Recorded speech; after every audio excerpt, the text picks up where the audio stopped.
Bismillahirrahmanirrahim. An Ummi Salamah radhiyallahu ta'ala anha qalat, di sini disampaikan dari Ummu Salamah, semoga Allah ridha kepada beliau menyampaikan dua makna lihat kalimatnya. Qala Rasulullah sallallahu alaihi wasallam, Rasulullah SAW bersabda, "Idza ahalla hilal dzulhijjah," jika sudah diketahui awal dari Dzulhijjah, "wa arada ahadukum an yudhhiya," dan di antara Anda ada yang ingin menyembelih, berkorban maksudnya. Oke? Sunnah pertama, fala yamassa min basyarihi wa adfarihi syai'a, maka jangan sekali-kali menyentuh atau memotong, mencukur seluruh rambut yang melekat di tubuhnya dan kuku-kukunya, ya, sampai ia mendapati hewan kurbannya disembelih. Oke? Jadi sunnah yang pertama bagi antum yang ingin berkorban, setelah berniat seperti itu untuk korban, maka mohon jangan dulu potong seluruh rambut yang melekat pada tubuh, baik itu kumisnya, bulu ketiak, macam-macamnya, rambut ketiak dan sebagainya, jangan dulu dipotong termasuk kukunya sampai hewan kurbannya disembelih. Ini sunnah yang pertama. Jelas ya? Baik. Kapan yang dimulai? Kata Imam Muslim, bab liman dakhala alaihi ashhur dzulhijjah. Baik, bab yang menjelaskan tentang orang yang sudah tiba di 10 pertama Dzulhijjah. Hukum ini hanya berlaku di 10 pertama. Ya, misal Anda sudah siap dari sejak tanggal 1, ya? Uang sudah ada, niat sudah ada, dia ingin berkorban, maka efektif tanggal 1 berlaku hukumnya. Tapi kalau Anda sekarang baru terfikir, misalkan, saya pengen korban, insyaallah, uang ada, lusa, misalkan, maka hukumnya berlaku sejak diniatkan. Efektif tanggal sekarang. Ya, jelas ya? Baik, di antara faedahnya adalah supaya Allah berkenan mengampuni dosa-dosa orang bersangkutan dari ujung kepala dan rambutnya sampai ujung kaki, ya, di kakinya, di kukunya, ya. Jelas di sini? Baik, ingat ya, yang dimaksudkan bukan kuku hewan, tapi kuku orang yang berkorbannya, rambut orang yang berkorban, ya. Karena ada informasi menyebar di Indonesia, cuma di Indonesia aja, di negara lain nggak ada, ya, di Indonesia, karena asalnya ini bermula dari salah terjemahan. Dia ada terjemah Sahih Muslim, versi ringkasan, diterjemahkan keliru dalam bahasa Indonesia. Kan penerbit, maaf ya, itu kalau suka ada kitab, suka dibagi-bagi penerjemahannya, nggak satu orang gitu. Nah, ini yang menerjemahkan kadang-kadang tidak punya kapabilitas yang sama satu dengan yang lainnya. Akhirnya salah terjemah. Di antara terjemahan yang keliru itu, ya, ada yang terbitan Sahih Muslim versi Indonesia dengan terjemahan di halaman 899, posisi paling kanan, dalam yang ke-10 tentang kitab kurban. Disebutkan di situ, ya, jika ada yang sudah masuk ke awal Dzulhijjah dan ingin berkorban, maka jangan menyentuh atau memotong kuku dan bulu binatang kurbannya. Itu sudah salah fatal di situ. Jelas ya? Jadi bukan kuku dan bulu binatang atau hewannya, tapi kuku dan rambut orang yang berkorban. Jelas ya? Nah, ini satu. Mohon izin teman-teman yang berkorban, ya, kalau misalnya lupa, maka dari mulai saat ini ditahan untuk tidak dipotong atau tidak dicukur rambutnya.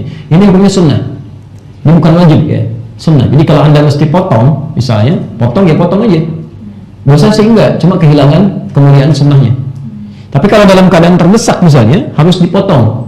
Ada seorang dokter mesti melakukan tindakan, kan? Kan dokter itu berapa ini sekali harus dipotong gitu.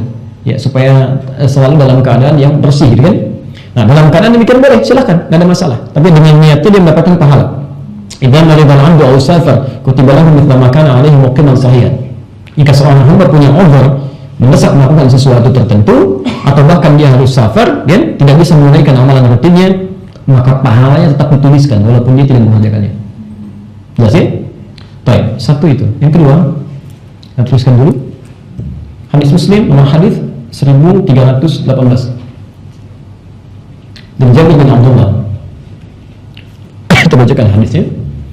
An Jabir bin Abdullah radhiyallahu ta'ala anhu qala, dari Jabir bin Abdullah semoga Allah ridha kepada beliau menyampaikan, naharna ma'a Rasulillah sallallahu alaihi wasallam yaumal Hudaybiyah. Ya, kami pernah menyembelih bersama Rasulullah sallallahu alaihi wasallam pada saat momentum Hudaybiyah, al-budnata, unta, an sab'atin, ya, dibagi pada 7 bagian.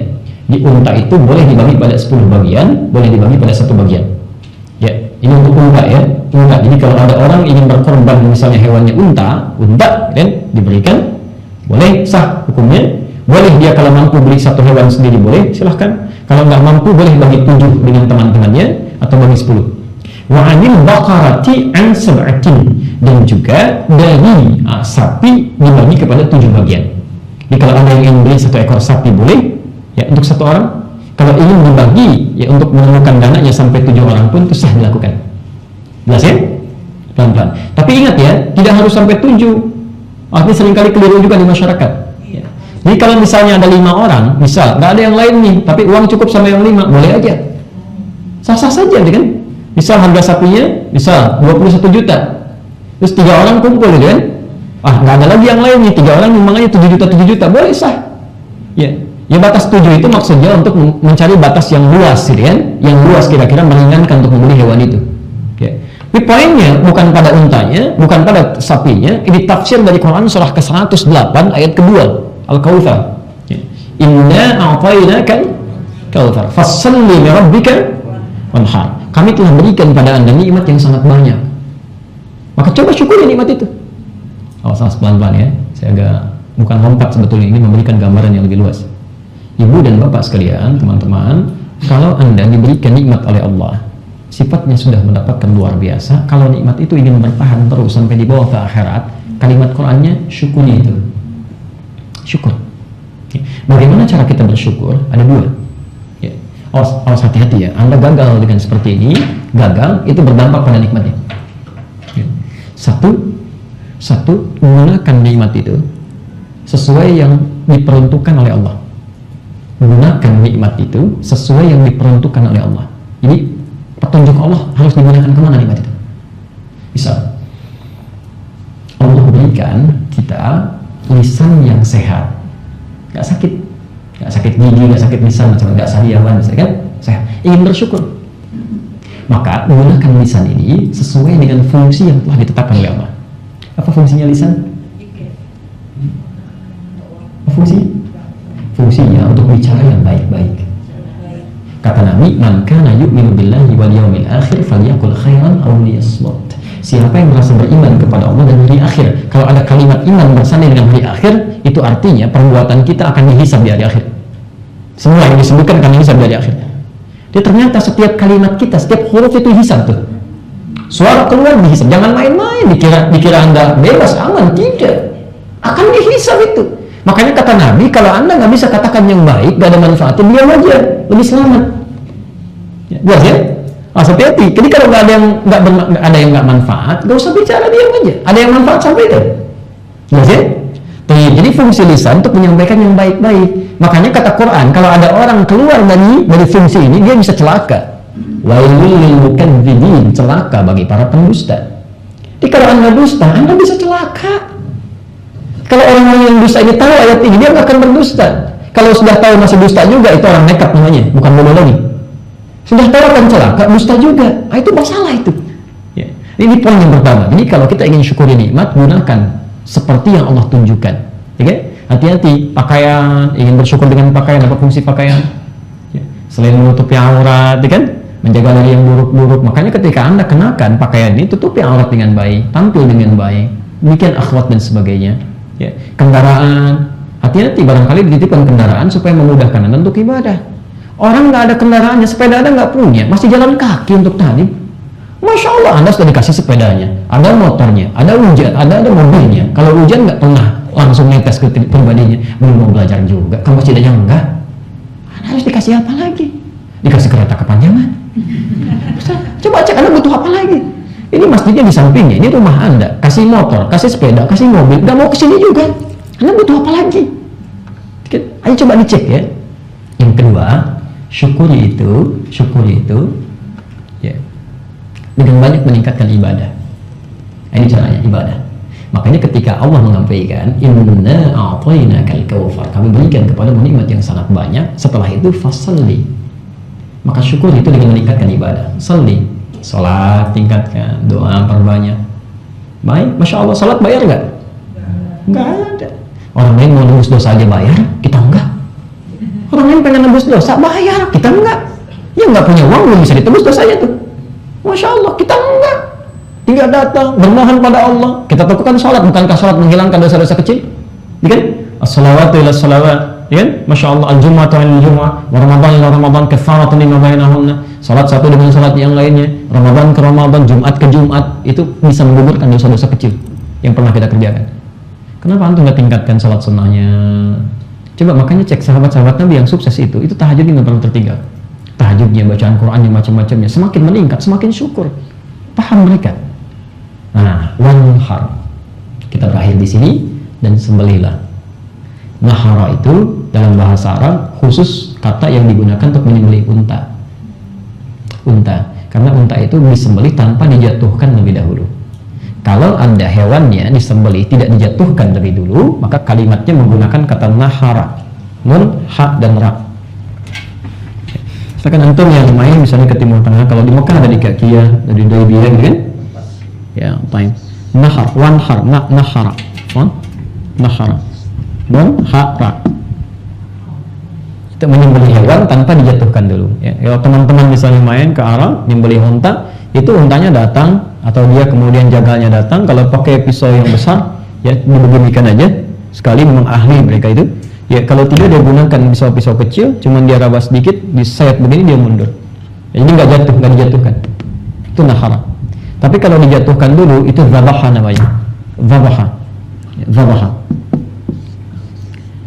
Makanya ketika Nabi Ismail ingin menyembelih Nabi Ibrahim ingin menyembelih Ismail, ya kan? Kan dibaringkan dulu kan? Dibaringkan dulu kan? Dalam keadaan berbaring baru akan disembelih kan? Tiba-tiba diganti oleh Allah Subhanahu wa taala dengan hewan lain. Kalimat hewannya di Quran surah 37 ayat 107 kalimat yang bidzabhin azim wa fadainahu bidzabhin azim, pakai dzabaha bukan nahara. Ya, ini artinya ada hewan yang disembelih itu dijatuhkan terlebih dahulu. Itulah kemudian ditafsirkan dengan domba atau kambing atau sapi, kerbau dan sejenisnya. Jelas ya? Nah, jadi kalau menggunakan dzabaha itu artinya hewannya hewan yang dijatuhkan terlebih dahulu. Ya, hati-hati. Firaun itu saking kejamnya, ketika mendengar ada bayi yang akan lahir menjatuhkan kekuasaannya, itu diminta kepada algojonya 2 orang. Datang, ikuti, tempel setiap ibu yang sedang mengandung. Yang satu perhatikan siapa yang lahir nanti, kalau perempuan bebaskan. Tapi kalau laki-laki langsung sembelih di hadapan ibu yang baru melahirkannya. Quran surah kedua Al-Baqarah ayat 49, posisi paling kiri sebelah atas. Ya, wa idh najaynakum min ali fir'auna yasumunakum su'al 'adzab yudhabbihuna abna'akum. Bahasanya pakai ini. Dan pakai tasydid lagi. Ya. Pakai tasydid. Kalau zabaha cuma sekali, nggak pakai tasydid, itu sekali sembelihan. Makanya kata Nabi, kalau anda ingin menyembelih, ahsinu dzibha. Ya, perbaiki, baguskan. Kalau bisa jangan banyak, jangan berkali-kali, sekali sembelihan tuh. Ya. Tapi kalau pakai tasydid begini. Ya. Itu jahatnya Al-Ghadab Fir'aun ketika melihat saking bencinya itu dijatuhkan dulu anaknya di hadapan ibunya, disembelih, digolok berkali-kali. Itulah Fir'aun. Ya. Makanya disebut oleh Quran su'al 'adzab, seburuk-buruknya siksa. Ya. Kejaman yang paling kejam itu. Ya. Anda bayangkan Fir'aun kejamnya luar biasa, disebutkan paling kejam. Ibu sudah mengandung luar biasa, begitu lahir masih merah Pak, dijatuhkan, disembelih, disebut siksa yang paling kejam. Orang sekarang nggak peduli laki-laki perempuan, belum lahir sudah dieksekusi. Coba cek Fir'aun, orang paling kejam itu masih nunggu. Kalau perempuan bebas, wa yastahyuna nisa'akum. Laki-laki eksekusi, sembelih. Orang sekarang nggak peduli laki-laki atau perempuan, eksekusi langsung, aborsi. Selesaikan. Kata apa yang paling tepat untuk dilakukan kepada orang seperti itu? Nah, sekarang poinnya adalah ketika Quran menyebutkan nahar, wasalli li rabbika wanhar. Apa yang disembelih? Unta. Unta itu besar atau kecil? Besar mana dengan kambing? Besar unta. Baik kan? Pelan-pelan. Dari sini para ulama menyimpulkan hukum yang dimaksud unta itu menunjuk kepada sesuatu yang terbaik yang bisa kita tampilkan. Ini sunnah yang kedua. Kalau antum ingin berkorban setelah menyiapkan tadi sunnah-sunnah tadi, maka cari hewan korban terbaik. Ya? Baik, hadis riwayat Al-Hakim An-Naisaburi yang dituliskan di kitab Al-Mustadrak, Mustadrak yang disusulkan, ya. Nomor hadis 7560 dari Hasan, ya, bin Ali, cucunya Rasulullah sallallahu alaihi wasallam. Kita bacakan hadisnya. Amarna Rasulullah sallallahu alaihi wasallam, telah memerintahkan kepada kami, di sini berakhir kajian kita. Rasulullah sallallahu alaihi wasallam telah memerintahkan kepada kami Rasulullah sallallahu alaihi wasallam an-nalbasa najid, untuk mengenakan pakaian terbaik yang bisa kami kenakan saat Idul Adha, wa an natatayyaba bi ajwada ma najid, dan supaya kami mengenakan parfum untuk laki-laki, wangian terbaik saat tanggal 10 ya, Idul Adha. Jadi sunnahnya pakai pakaian yang terbaik, cari parfum yang terbaik untuk laki-laki. Yang ketiga, ini wa an nudahhiya bi asmana ma najid, dan supaya kami mencari hewan sembelihan yang terbaik sesuai dengan anggaran kami. Jadi asmanal majid, yang terbaik yang kami dapatkan sesuai dengan anggaran kami. Jadi kalau Anda misalnya menganggarkan 3 juta rupiah, maka cari hewan kurban yang paling bagus dengan anggaran itu. Ya, kambing misalnya kan, terserah mau kambing Jawa, mau domba Garut, macam-macam. Anda punya uang 3 juta, cari yang terbaik dengan anggaran itu. Ya, sapi punya 21 juta, cari yang terbaik dengan anggaran itu. Jelas ya? Baik, jadi sunnah yang kedua, cari hewan-hewan terbaik saat akan kemudian dikorbankan. Tolong pastikan ya, teman-teman panitia, hati-hati itu ya. Anda zalim kalau misalnya menggunakan amanah orang dengan cara yang tidak tepat. 2,5 juta begitu keluar hewannya kurus kan, baik, ada cacat dan sebagainya, itu berbahaya, itu salah. Jelas ya? Jadi teman-teman yang korban juga pastikan, terutama yang korban yang tidak melihat hewannya. Kan suka ada nitip-nitip ya. Kalau bisa tolong fotokan dong, kirim ke saya gitu kan. Nah, supaya diketahui. Alhamdulillah. Jadi kalau Anda sudah percaya pada orangnya, ya tidak perlu juga berlebihan, gitu kan? Baik. Baik, jadi kalau ini sudah ada, silahkan siapkan hewannya yang baik dan hilangkan cacat-cacat yang tidak diinginkan. Kalau sudah seperti itu, kita tutup. Selanjutnya, hadis nomor 2797 Abu Daud, tercantum juga di Ibnu Majah, nomor hadis 3221. Dan di sini kita akhiri kajian kita. Kalau sudah siap dikorbankan, dilakukan untuk Allah, maka ada sunnah yang terakhir. Ini yang jarang sekali dipraktikkan. An Jabir bin Abdullah radhiyallahu taala anhu qala, dari Jabir bin Abdullah semoga Allah ridhai kepada beliau, qala, beliau menyampaikan, ra'aitu Rasulullah sallallahu alaihi wasallam, saya seringkali melihat Rasulullah sallallahu alaihi wasallam. Saya ulang, saya seringkali melihat Rasulullah sallallahu alaihi wasallam hina yadhbah, setiap akan menyembelih hewan kurban. Lihat sunnah pertamanya, aqbalal qiblat. Teman-teman yang pria menghadapkan hewan kurbannya ke arah kiblat. Ingat ya, sunnahnya ya, tolong hadapkan hewan kurbannya ke arah kiblat. Jadi ketika antum simpan, ya, letakkan dulu hewan kurban, ketika akan disembelih, ya kan, hadap dulu ke kiblat. Yang dihadapkan hewannya ya, hewannya ingat. Jadi kalau kita yang menghadap namanya mustaqbil. Ya, Al-Bukhari nomor hadis 751, 757 dan 397 di hadis Muslim. Ya kan? Idza qumta ila shalah fa asbihul wudu thumma istaqbil qiblah. Kalau Anda ingin salat, sempurnakan wudu, menghadaplah ke arah kiblat. Menghadapnya kita disebut mustaqbil. Tapi di hadis ini akbala itu menghadapkan, ya, menghadapkan. Jadi hewannya hadapkan ke kiblat. Di kepalanya misalnya ini kiblat, kepala hewannya ditaruh di sini. Di kalau manusia meninggal kepalanya di kanan, di selatan, kalau hewan di sebelah kiri. Ya, hadapkan ke kiblat. Ini sunnah yang pertama. Anda tidak lakukan, Anda kehilangan pahala sunnah satu. Awas ya, mohon maaf ya, ini ditunggu setahun sekali. Jelas ya? Baik. Dan dalam hal seperti ini, kata Nabi, persiapan sebelumnya itu tolong asah dulu. Ya. Idza dzabhtum fa ahsinu dzabha. Kalau Anda mau nyembelih, maka perbaiki, baguskan sembelihan, maka asah dulu. Ya. Asah goloknya yang tajam dan sebagainya, dan jangan mengasah di depan hewan kurbannya. Ya. Tunggu sebentar ya, penjengin dulu. Itu bahaya kayak gitu ya. Awas itu dosa ya. Dosa enggak boleh. Bahkan hewan satu pun ketika disembelih, yang lainnya jangan lihat. Jangan lihat ya. Tunggu ya, kamu nanti. Ini dulu gitu ya. Nah, ini bahaya. Jangan bermain-main dengan syariat ya. Kalau sudah ada, maksimalkan. Tapi itu sudah selesai. Sebelum disembelih, sudah menghadap. Ini Masya Allah, mungkin antum bisa belajar di teman kita di Australia, orang Muslim juga. Ini Masya Allah, ini orang saleh. Dia punya peternakan, dia rawat domba-dombanya, Pak. Ibu sekalian, dia rawat dengan baik. Itu setiap merawat lakukan ikhlas karena Allah. Kalau dia mau sembelih, itu nggak pernah dijatuhkan dengan tali. Cuma ditutup kupingnya begini kan, kuping dombanya itu atau kambingnya tutupkan begini, dia bacakan kalimat Allah di situ. Ya. Dia bacakan kalimat Allah, Bismillahirrahmanirrahim, ditutup begini, dibisikkan ke telinganya. Itu Allahu Akbar. Itu kambing tuh kayak tidur, jatuh aja, plak, nggak gerak gitu gini. Kami lihat sendiri, ya. Ini nggak ada yang pegang, dia sendiri aja sembelih, selesaikan itu. Itu maksud, coba antum lihat nah, orang-orang saleh yang saat berkorban itu, coba cari tempat-tempat yang baik, siapa yang merawat kan, dari mana pakannya. Saya pernah main ke daerah Telas tuh di Jawa Tengah ke sana. Allahu Akbar, kami pengen lihat perawat kambing di sana. Antum tahu nggak, begitu ke sana itu kan saya pernah ceritakan dulu ya, yang mulutnya ditutup itu pakai potongan aqua, mulut kambingnya. Saya tanya kenapa ini ditutup, sakit ya? Jawabannya, bukan katanya, ini kami tutup karena ini kambing baru dibeli dari pedagang ya. Kami tutup sampai ke sini supaya dia di jalan tidak makan yang bukan haknya. Kebayang nggak? Kambing aja dipikirin, apalagi diri sendiri. Padahal belum tentu rajin ngaji seperti antum. Itu kambingnya dipikirin kan? Pernah nggak antum pikirkan? Itu akan ditanya oleh Allah Subhanahu Wa Taala. Dicari orang-orang kayak gini, orang-orang saleh. Jadi bermanfaat, kan? Kambingnya bermanfaat, segalanya bermanfaat. Ambil, maksimalkan.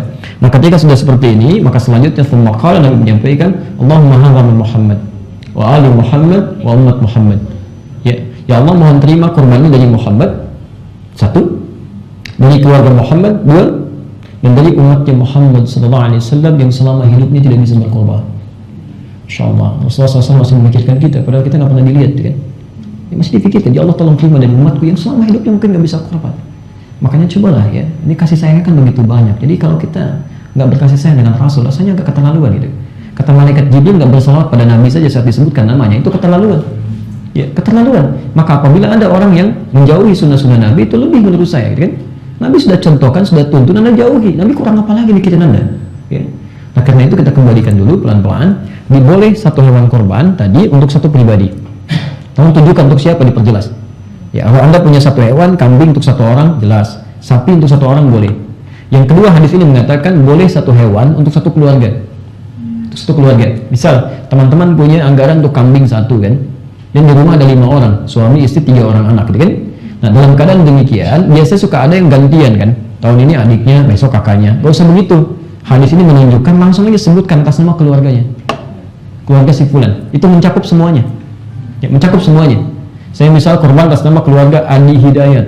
Ya, keluarga Adi Hidayat. Maka istri saya masuk, anak saya masuk 2. Di situ semua akan berlangsung syariat korbannya. Jelas ya? Baik. Dan itu juga tidak harus misalnya memaksakan diri, tidak ya. Jadi kalau sanggupnya kambing, ya kambing. Tapi kalau Anda sanggup misalnya 5, boleh nggak usah 5-5-nya? Boleh, silahkan aja. Sah, Anda sebarkan di beberapa tempat untuk nama-nama anak-anak Anda atau Anda pribadi, sah. Ya. Yang ketiga, umat Muhammad sallallahu alaihi wasallam. Kata umat di sini, ini menunjuk pada orang lain, bukan bagian dari keluarganya. Ya. Kita umat Nabi? Iya, kita keluarga Nabi? Oh bukan, jangan ngaku-ngaku ya. Kita bukan keluarga Nabi ya. Ibu bukan istrinya Nabi, saya bukan keponakan Nabi. Jadi nah, kita semua tergolong dari umatnya Nabi SAW. Artinya Nabi pernah punya anggaran untuk korban diberikan untuk kepentingan orang lain. Maka sunnahnya boleh kalau Anda punya kelebihan rezeki ingin berkorban ditujukan untuk orang lain, itu sah. Ya, barangkali ada ART, ada security macam-macam dan sebagainya, boleh Pak. Pahalanya banyak banget. Banyak luar biasa dari doa orang itu, dari kebaikannya. Dan hadis Muslim nomor hadis 1893, man dalla ala khairin falahu ajruhu mithla ajri fa'ilihi min ghairi an yanqusa min ajrihi syai'.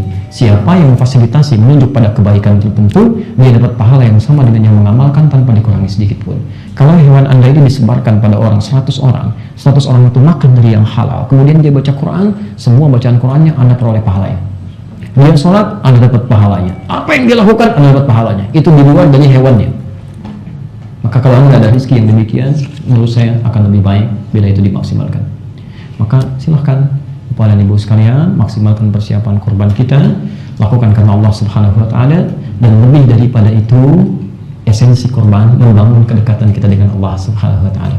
Karena itulah Bilal, ketika muncul syariat kurban, orang-orang pada cari domba, kambing, unta.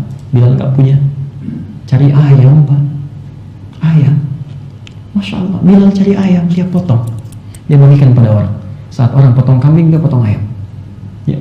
Bukan karena syariat sesuai fikihnya, kalau kurbannya bukan kurban kalau dengan ayam, tapi beliau ingin bangun kedekatan dengan Allah. Saya memang nggak punya kambing, tapi setidaknya dari uang saya yang halal ini saya berikan ayam untuk orang, sembeli berikan untuk orang lain. Dekati Allah dengan amal soleh apa saja gitu kan. Ayo maksimalkan. Anda barangkali nggak bisa untuk beli kurbannya, kenapa Anda tidak dekati untuk bisa bantu mengulutinya, potong-potong dan sebagainya kan? Masya Allah, ini sudah kurban enggak, potong juga nggak bisa bantu panitia juga enggak, pembagian datang pengen yang paling pertama, Masya Allah gitu kan. Nah, ini porsi hal yang menurut saya perlu kita hindari ya, kita hindari. Baik, termasuk Ibnu Abbas itu diajari oleh bapaknya, begitu muncul syariat kurban itu diberikan ayam, dia potong sendiri, dia bagikan ya, dia bagikan. Nah, itu juga gambaran bagi anak-anak kita kalau ingin dididik oleh guru-guru di sekolahnya, silahkan berikan pendidikan walaupun hukumnya tidak sama dengan hukum kurban pada umumnya. Tidak harus memaksakan kambing, suruh potong ayam, kan? Itu bagikan, karena itu yang dibangun. Baik, jadi jika ada yang berkorban tidak menjadi lebih dekat dengan Allah, ada yang kurang tepat dalam korbannya. Ustadz, umur berapa kambing sapi untuk dikorbankan? Kambing sampai setahun, domba 6 bulan, dan sapi atau kerbau sampai usia 2 tahun. Ya, atau 1 tahun pertama masuk tahun kedua. Tolong jangan dilihat ya, oh ini gemuk nih, kambingnya bagus, dagingnya banyak, belum sampai setahun, belum bisa ya, kecuali dalam keadaan darurat tidak ada yang lainnya. Jadi domba usia 6 bulan, kan? Kemudian kalau kambing masuk setahun, kalau kerbau atau sapi masuk. Baik.